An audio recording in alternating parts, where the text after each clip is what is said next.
Hello friends, welcome to my YouTube channel फटाफट general education. तो आज इस वीडियो में हम लोग यूपी टेट के प्रश्न पत्र 2014 के बाल विकास के बारे में देखेंगे। तो ये बाल विकास का पहला क्वेश्चन है, अभिप्रेरणा का वर्गीकरण होता है। तो अभिप्रेरणा का वर्गीकरण किस आधार पर होता है? ऑप्शन है स्वाभाविक और कृत्रिम के आधार पर। दूसरा ऑप्शन है कम महत्वपूर्ण तथा अधिक महत्वपूर्ण। तीसरा है जन्मजात तथा अर्जित, अभिप्रेरणा तथा प्रलोभन। तो इसका राइट आंसर हो जाएगा जन्मजात तथा अर्जित अभिप्रेरणा का वर्गीकरण होता है जन्मजात तथा अर्जित के आधार पर। अब्राहम मैस्लो ने अभिप्रेरणा को दो भागों में वर्गीकृत किया है। पहला भाग है जन्मजात अभिप्रेरण, जैसे इसमें आता है जैसे भूख, प्यास, विश्राम, निद्रा आदि। दूसरा अभिप्रेरणा है अर्जित अभिप्रेरणा, इसमें आता है जैसे सामाजिक रुचि, प्रतिष्ठा आदि। इसी दूसरा क्वेश्चन है सीखने की प्रक्रिया में सीखने का स्थानांतरण हो सकता है। तो सीखने की प्रक्रिया में स्थानांतरण कैसा हो सकता है? सकारात्मक, नकारात्मक, शून्य या यह सभी? तो स्थानांतरण जो है सभी हो सकते हैं, सकारात्मक भी हो सकता है, नकारात्मक भी हो सकता है, शून्य भी हो सकता है। तो इसका right answer option number D हो जाएगा, ये सभी। जब एक विषय का ज्ञान अथवा एक परिस्थिति में सीखी बातें दूसरे विषय को सीखने में अथवा अन्य परिस्थिति में सीखी जा रही बातों के अध्ययन में सहायक तथा घातक होता है, उसे सीखने का स्थानांतरण कहते हैं।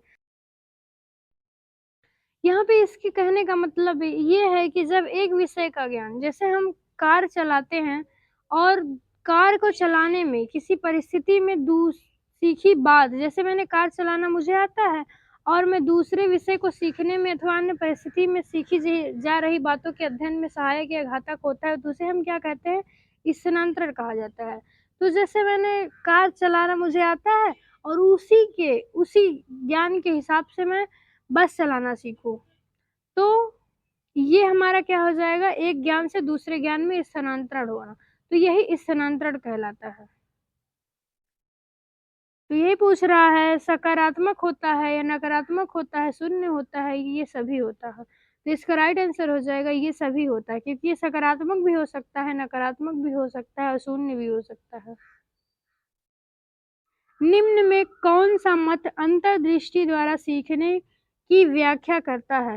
तो निम्न में से कौन सा है जो अंतर्दृष्टि द्वारा सीखने की व्याख्या करता है? ऑप्शन है मनोविश्लेषणवाद, व्यवहारवाद, संबंधवाद या गेस्टाल्टवाद। तो इसका राइट आंसर हो जाएगा गेस्टाल्टवाद।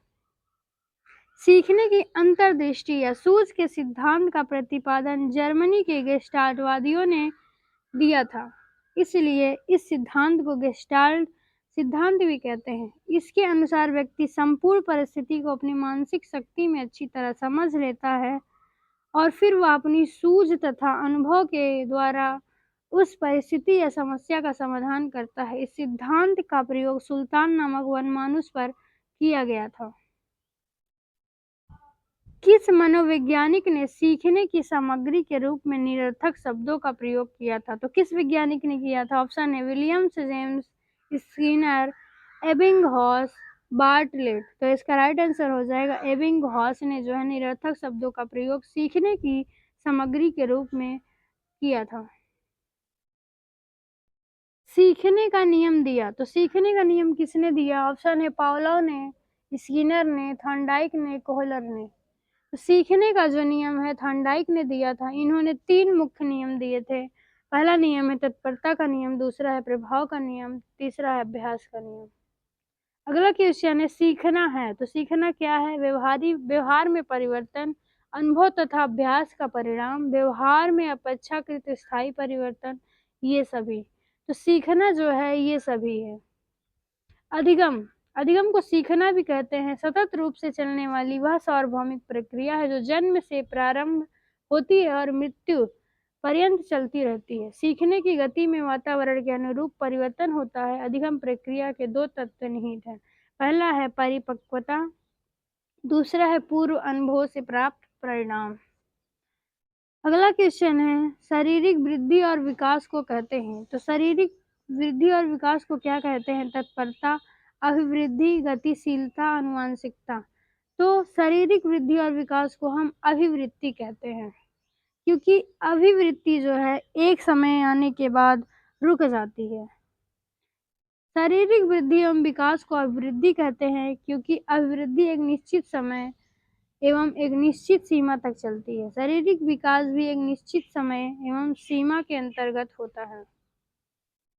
चिंतन संज्ञानात्मक पक्ष में एक मानसिक क्रिया है, यह कथन किसने दिया था? तो चिंतन क्या है? संज्ञानात्मक पक्ष में एक मानसिक क्रिया है, यह कथन किसने दिया था? ऑप्शन है डीवी ने, क्रूज ने, गिलफर्ड ने, रॉस ने। तो इसका राइट आंसर हो जाएगा चिंतन संज्ञानात्मक पक्ष की एक मानसिक क्रिया है, यह कथन रॉस ने दिया था।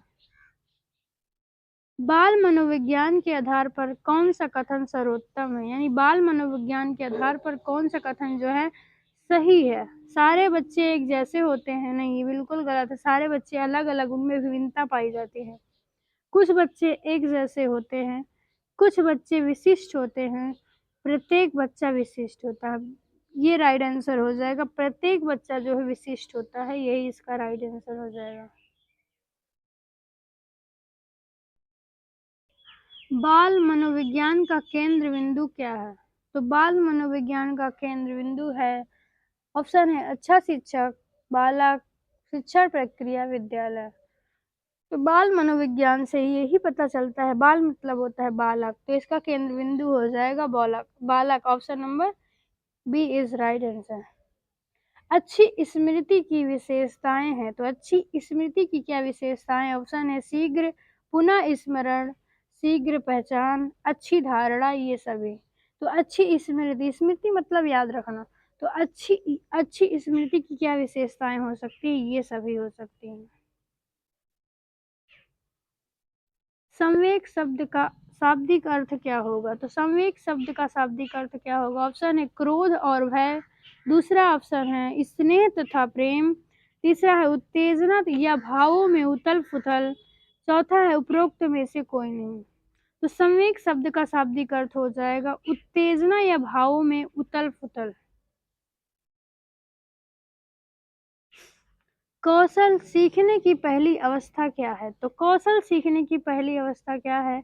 यथार्थता, समन्वय, कल्पनाशीलता, अनुकरण। तो इसका राइट आंसर हो जाएगा कौशल सीखने की पहली अवस्था, सबसे पहले बच्चा अनुकरण करके सीखता है, तो यही इसकी सबसे पहली अवस्था होती है। अगला क्वेश्चन है, मानसिक आयु के प्रत्यय का सर्वप्रथम प्रयोग किया था, तो किसने किया था? थॉर्नडाइक ने, स्पीयरमैन ने, गिलफर्ड ने, बिने साइमन ने। तो इसका राइट आंसर हो जाएगा बिने साइमन ने जो मानसिक आयु के प्रत्यय का सर्वप्रथम प्रयोग किया।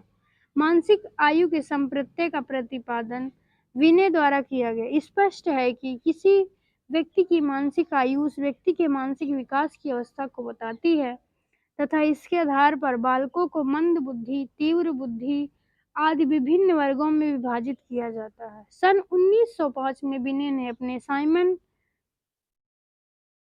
अपने सहयोगी साइमन के साथ मिलकर पहला सरल बुद्धि परीक्षण किया। शैशवावस्था के लिए उत्तम शिक्षण विधि है, तो ऑप्शन है मॉन्टेसरी विधि, खेल विधि, किंडरगार्टन विधि, ये सभी। तो इसका राइट आंसर हो जाएगा शैशवावस्था के लिए उत्तम शिक्षण विधि, ये सभी हो सकती हैं। अगला क्वेश्चन है, बाल विकास में क्या है? ऑप्शन है प्रक्रिया पर बल है, दूसरा ऑप्शन है वातावरण और अनुभव की भूमिका पर बल है, तीसरा है गर्भावस्था से किशोरावस्था तक अध्ययन होता है, उपरोक्त में से सभी। तो बाल विकास में जो है प्रक्रिया पर बल भी दिया जाता है, वातावरण और अनुभव की भूमिका पर भी बल दिया जाता है और गर्भावस्था से लेकर किशोरावस्था तक अध्ययन भी किया जाता है, उपरोक्त सभी। यही इसका राइट आंसर हो जाएगा। अगला क्वेश्चन है, बाल विकास का अध्ययन क्षेत्र है, तो ऑप्शन है बाल विकास की विभिन्न अवस्थाओं का अध्ययन, वातावरण का बाल विकास पर पड़ने वाले प्रभावों का अध्ययन, व्यक्तित्व विभिन्नताओं का अध्ययन, उपरोक्त सभी। तो इसका राइट आंसर हो जाएगा उपरोक्त सभी। सर्वाधिक उपयुक्त जीवित रहता है का सिद्धांत है, तो सर्वाधिक उपयुक्त जीवित रहता है का सिद्धांत किसने दिया था? लैमार्क का, हरिसन का, डार्विन का या मैकडूगल का? तो इसका राइट आंसर हो जाएगा डार्विन का। चार्ल्स डार्विन ने क्रम विकास का सिद्धांत प्रतिपादित किया है। क्रम विकास जैविक आबादी के आनुवंशिक लक्षणों के पीढ़ी दर परिवर्तन को कहते हैं। इस सिद्धांत के अनुसार जो प्राणी स्वयं को प्रकृति के अनुरूप नहीं ढाल पाता, उनका अस्तित्व समाप्त हो जाता है तथा केवल वे प्राणी ही जीवित रहते हैं जो स्वयं प्रकृति के अनुरूप ढाल पाते हैं। अगला क्वेश्चन है, बिने साइमन परीक्षण द्वारा मापन किया जाता है। तो बिने साइमन परीक्षण द्वारा किसका मापन किया जाता है? सामान्य बुद्धि का, विशिष्ट बुद्धि का, वृद्धि का, अधिक्षमता का? तो इसका राइट आंसर हो जाएगा सामान्य बुद्धि का परीक्षण किया जाता है। संवेगात्मक विकास को प्रभावित करने वाले कारक है। तो संवेगात्मक विकास को प्रभावित करने वाले कौन से कारक हैं? शारीरिक स्वास्थ्य, मानसिक योग्यता, थकान, ये सभी। तो संवेगात्मक विकास को प्रभावित करने वाले सभी कारक हैं ये। सामाजिक प्रत्याशाओं के अनुरूप व्यवहार की योग्यता का अधिगम सामाजिक विकास कहा जाता है। ये कथन किसका है? तो ये कथन किसका है? हरलॉक का है, टिपिनन का है, मैकडूगल का है या फिर रॉस का है? तो इसका राइट आंसर हो जाएगा हरलॉक का है। सीखने का सर्वाधिक उपयुक्त अर्थ है। तो सीखने का सर्वाधिक उपयुक्त अर्थ क्या हो जाएगा? कौशल अर्जन, ज्ञान अर्जन, व्यवहार में परिमार्जन, व्यक्तित्व समायोजन। तो इसका राइट आंसर हो जाएगा सीखने का सर्वाधिक उपयुक्त अर्थ जो है व्यवहार में परिवर्तन यानी परिमार्जन ही क्या है? सीखना है। वाणी दोष नहीं है। तो वाणी दोष क्या नहीं है? ध्वनि परिवर्तन और अस्पष्ट उच्चारण, धीमी या तेज गति में बोलना, हकलाना और तुतलाना, तीव्र अस्पष्ट वाणी। तो इसका राइट आंसर हो जाएगा जो वाणी प्रदूषण का दोष नहीं है, धीमी या तेज गति से बोलना ये क्या है? वाणी का दोष नहीं है। बाकी सब अस्पष्ट उच्चारण करना और हकलाना, तीव्र अस्पष्ट वाणी ये सब वाणी के दोष हैं। जो नहीं है धीमी या तेज गति से बोलना ये अपने ऊपर हम। प्राथमिक स्तर पर मूल्यों की शिक्षा देने की सर्वोत्तम विधि क्या है? तो मूल्यों की शिक्षा देने के लिए प्राथमिक स्तर पर कौन सी सर्वोत्तम विधि हो जाएगी? तो ऑप्शन है मूल्यों के महत्व को बताना, मूल्यों के पालन न करने पर दंडित करना, अध्यापक के व्यवहार में मूल्य स्थापन, उपरोक्त सभी। तो इसका राइट आंसर हो जाएगा अध्यापक के व्यवहार में मूल्य स्थापन। जब व्यक्तित्व के संगठन का स्वरूप, व्यक्तित्व के संगठन का स्वरूप कैसा होता है? सामाजिक, आर्थिक, मनोवैज्ञानिक, शारीरिक, सामाजिक, राजनीतिक, मनोवैज्ञानिक, आध्यात्मिक। तो इसका राइट आंसर हो जाएगा व्यक्तित्व के संगठन का स्वरूप मनोवैज्ञानिक तथा शारीरिक होता है। आत्म केंद्रित व्यक्ति होता है। तो आत्म केंद्रित व्यक्ति कैसा होता है? अंतर्मुखी, बहिर्मुखी, उभयमुखी, सामाजिक, निर्भर। तो अंतर्मुखी, आत्म केंद्रित व्यक्ति कैसा हो जाएगा? अंतर्मुखी हो जाएगा। अपने ऊर्जा बल को बाहर की ओर अभिव्यक्त करने वाले व्यक्ति का प्रकार होता है। तो जो अपने ऊर्जा बल को बाहर की ओर व्यक्त करने वाले व्यक्ति हो जाएंगे वो कैसा व्यक्ति हो जाएगा? ज्ञानार्जन व्यक्तित्व वाला, कलात्मक व्यक्तित्व वाला, बहिर्मुखी व्यक्तित्व वाला या धार्मिक व्यक्तित्व वाला। तो जो अपने ऊर्जा बल को दूसरे की सामने क्या करे? अभिव्यक्त कर ले, तो ये बहिर्मुखी हो जाएगा। कक्षा 4 का एक बच्चा सदैव चिंतित और कुंठित रहता है तो आप क्या करेंगे? तो आप क्या करेंगे? ऑप्शन है उसके अभिभावक से शिकायत करेंगे, मनोचिकित्सक के पास ले जाएंगे, स्वयं परामर्शदाता की भूमिका का निर्वाह करेंगे या उसे उसके भाग्य पर छोड़ देंगे। तो इसका राइट आंसर हो जाएगा स्वयं परामर्शदाता की भूमिका का निर्वाह करेंगे। अगला क्वेश्चन यानी इस सेशन का आखिरी क्वेश्चन है, भाषा विकास का सिद्धांत नहीं है। तो भाषा विकास का सिद्धांत कैसा सिद्धांत नहीं है? अनुबंधन का सिद्धांत, अनुकरण का सिद्धांत, अतिरिक्त शक्ति का सिद्धांत, परिपक्वता का सिद्धांत। तो भाषा का विकास का सिद्धांत नहीं है तो अतिरिक्त शक्ति का सिद्धांत नहीं है, बाकी सारे सिद्धांत भाषा का सिद्धांत है।